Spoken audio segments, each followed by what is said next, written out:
बच्चों, आज मैं क्लास 11 मैथ्स की एक्सरसाइज 1.2 का क्वेश्चन नंबर 3 समझा रही हूँ। ठीक है, क्वेश्चन नंबर 3 है जैसे state whether each of the following set is finite और इनफाइनाइट। आपको इस सेट्स दिए गए हैं, आपको बताना है कि दिए गए सेट्स में कौन फाइनाइट है और कौन इनफाइनाइट है। जैसे पहला सेट है the set of lines which are parallel of axes. आपको लाइन्स का सेट है जो कि एक्स एक्सिस के पैरेलल है, बताना है कि फाइनाइट है या इनफाइनाइट। अब एक्स एक्सिस पहला पार्ट हम कर रहे हैं, आपको मैं शो कर देती हूँ। ये क्या हमारा एक्स एक्सिस है, एक्स एक्सिस के पैरेलल हम लाइनें खींचेंगे तो कोई इसकी लिमिटेशन नहीं है, कोई भी लिमिट नहीं है। ठीक है, ये काउंटेबल नहीं है कि कितनी लाइनें पैरेलल खींची जा सकती है। तो जहाँ पर काउंटेबल नहीं होता है तो वो हमारा क्या कहलाता है, इनफाइनाइट। तो ये सेट्स हमारा कैसा हो गया, इनफाइनाइट सेट हो गया, इनफाइनाइट, जिसकी कोई लिमिटेशन नहीं है। ठीक है, अब हम करेंगे इसका सेकंड पार्ट। सेकंड पार्ट है the set of letter in the English alphabet. English alphabet का सेट, तो इंग्लिश अल्फ़ाबेट हमारे क्या होते हैं, काउंटेबल होते हैं। ठीक है, तो यानी कि इनकी जो नंबरिंग है या जो इनको अगर हम काउंट करेंगे तो एक लिमिट में है ये। ठीक है, ए से लेकर जेड तक है, तो ये हमारा क्या हो गया, फाइनाइट।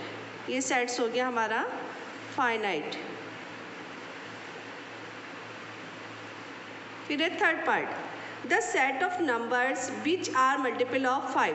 अब ऐसा सेट्स जो मल्टीपल ऑफ 5 है। ठीक है, तो जब आप 5 के मल्टीपल करेंगे सेट्स में तो 5 आ गया, 10 आ गया, 15 आ गया, 20 आ गया, डेट इज, इसकी भी कोई लिमिट नहीं है। तो जिसकी कोई लिमिट नहीं होती है तो वो हमारे क्या कहलाते हैं, इनफाइनाइट। तो ये सेट्स भी कैसा हो गया, इनफाइनाइट।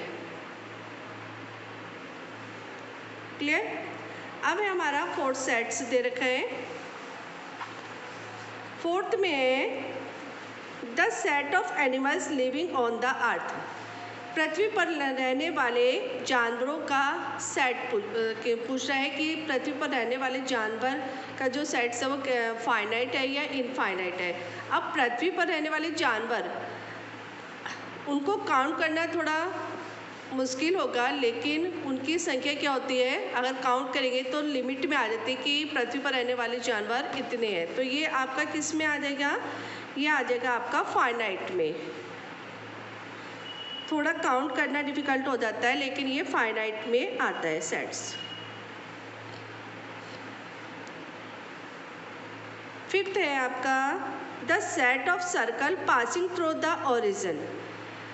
हमें सर्कल का सेट्स लेना है जो कि ओरिजिन से पास थ्रू होते हैं। जैसे आपको मैंने शो कर देती हूँ, ये हमारे ओरिजिन पॉइंट है, इससे होकर जाने वाले हमें सर्कल लेने हैं। ठीक है, ये सर्कल हो गया, ये हो गया, इस तरीके से हम, इसकी भी कोई काउंटिंग नहीं है। ठीक है, तो ये भी हम काउंट नहीं कर सकते हैं कि कितने सर्कल बनाए जा सकते हैं। तो ये हमारा कैसा हो गया, इनफाइनाइट।